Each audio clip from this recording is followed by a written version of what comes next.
Hello அம்மா, நான் நல்லா இருக்கேம்மா.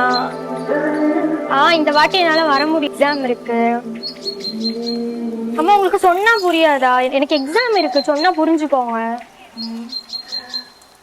நீங்க வைங்க போன், நான் கூப்பிடுறேன். நான் வெளியில இருக்கேன். ആരാ വിളിച്ചേ? അമ്മ വിളിച്ചേ. നാട്ടിൽ പോകുന്നില്ലേ? എക്സാം. ഏത് എക്സാം? എക്സാം ഒക്കെ തീർന്നില്ലേ? എക്സാം ഇല്ല, പക്ഷേ അവിടെ പോകാനുള്ള പൈസയും ഇല്ല, അതുകൊണ്ടാണ്. എന്നും പറഞ്ഞ് ഒരു ക്രിസ്മസ് അല്ലേ ഉള്ളൂ, അപ്പോൾ പോയില്ലെങ്കിൽ അവർക്ക് എന്തുമാത്രം വിഷമാവും.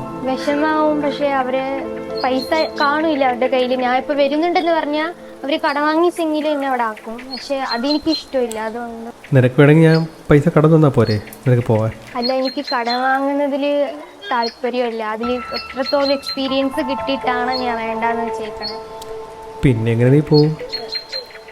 അറിഞ്ഞൂടാ, ദൈവം എന്തെങ്കിലും തരുവേ. ഇപ്പൊ ദൈവം തരും, നീ നോക്കിയിരുന്നു.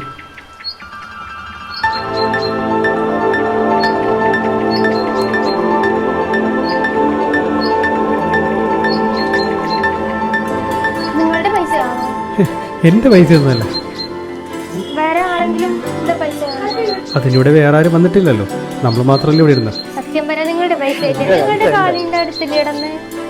എന്റെ ഒന്നും അല്ല മോളെ, നീ വെച്ചോ പൈസ. അല്ലത് നീ പോയിട്ട് വരുമ്പോൾ എന്നെ വിളിക്കണം കേട്ടോ. ബൈ.